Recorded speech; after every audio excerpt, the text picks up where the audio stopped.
It's the Real News Network. I'm Sharmini Pires coming to you from Baltimore. As the debate over gun control heats up in the aftermath of the shooting that killed 17 people in Parkland, Florida, increasing scrutiny is being placed on the role of the National Rifle Association, also known as the NRA. Gun control activists are urging politicians to refuse campaign donations from the NRA, and more companies are cutting their ties with the NRA.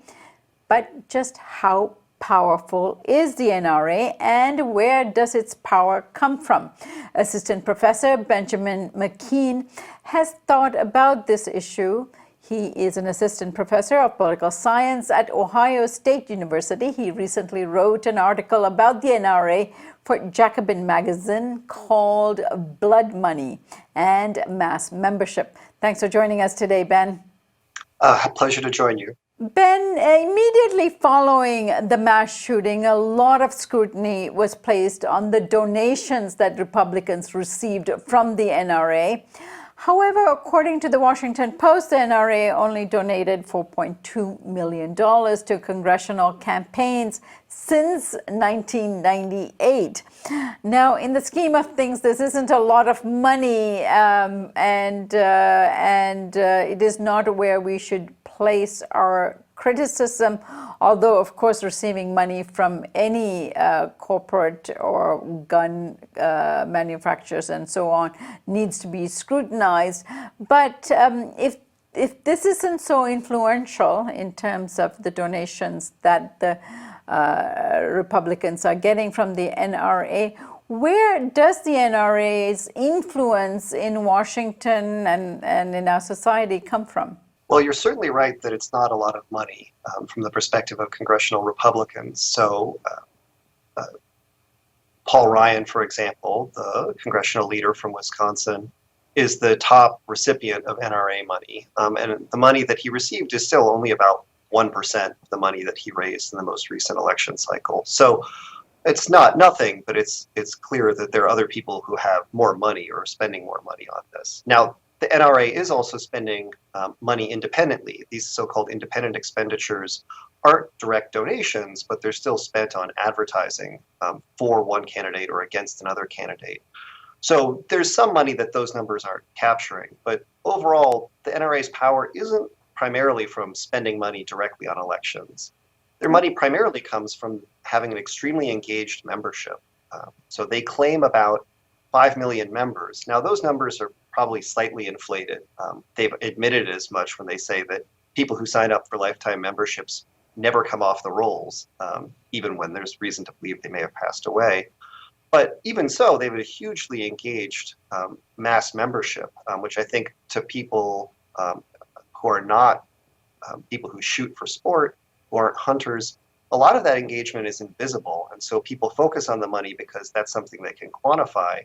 They don't realize that the NRA is training literally 1 million people a year in how to use firearms. It plays a big role in licensing firearm instructors, provides a whole set of services. There's a kind of ecosystem of the NRA, gun shooting competitions and so forth, that are invisible to people who aren't interested in guns. And so what you find with the NRA members is a lot of people join the NRA because they like the services that the NRA provides. They want to get the training, they want to get the certification.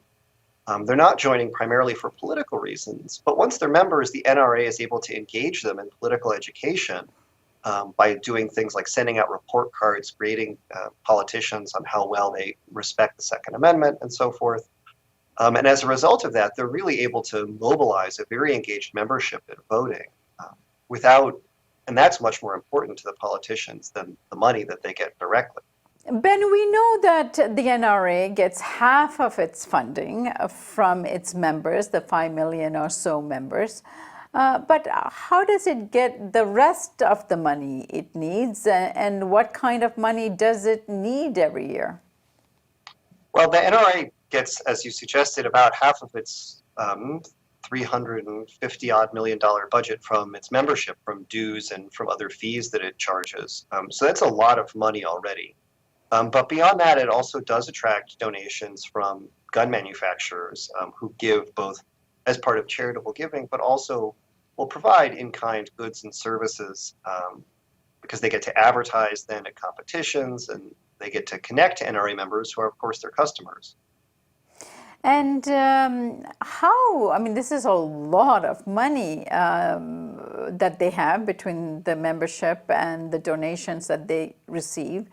But how do they spend this money? Well, as you can see, a lot of it's not on direct political giving. So a lot of it is on providing the services that make it an attractive organization for people to join. A lot of it is on the kind of communication that they have with their membership. So through producing mailings, through producing newsletters, Nra Tv, all those different kinds of ways of communicating are an important part of the organization's budget. What is Nra Tv? Well, Nra Tv is an online kind of channel for NRA members. It's become, I think, more prominent lately as it's become an increasingly politicized vehicle. So a lot of the communication that the NRA has with its members isn't overtly political. It's about guns as a hobby. But on Nra Tv, it's become increasingly clear that there have been overt appeals to racial resentment, demonization of groups like Black Lives Matter and so forth, ways of really explicitly communicating a politicized identity to NRA members.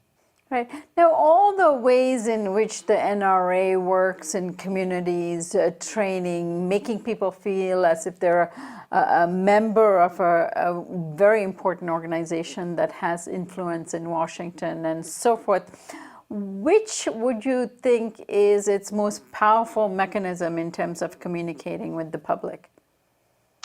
Well, I think that they're very good at communicating with their members in a whole host of ways because they're able to reach them both through things like newsletters, through online communication, things like Nra Tv, but also probably most importantly in person. Once you're a part of the NRA, if you're engaged in hunting, if you're engaged in sports shooting, you're going to be meeting other people who are also NRA members just in the course of engaging in your recreational activities.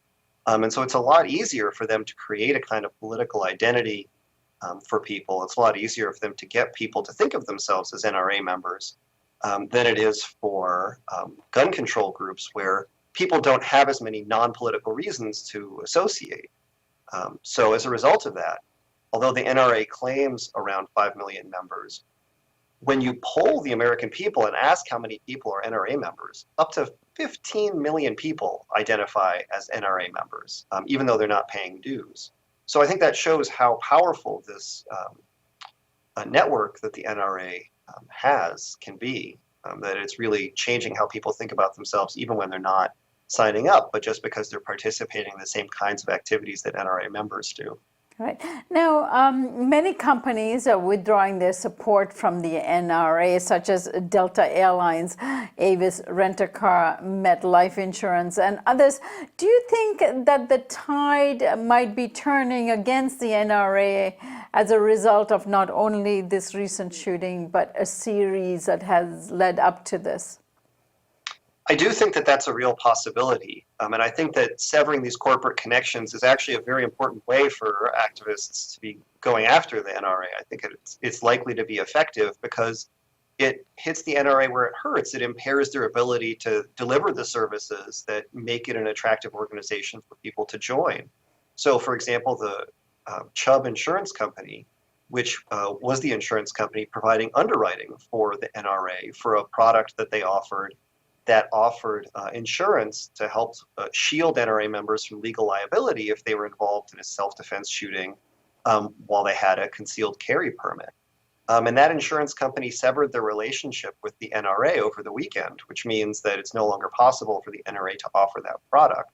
So I think something like that really does make a big difference in the NRA's power. And I think that's part of why you're seeing so much pushback. So, for example, yesterday, the lieutenant governor of Georgia threatened on Twitter to go after Delta Airlines because Delta decided to no longer offer a discount to NRA members.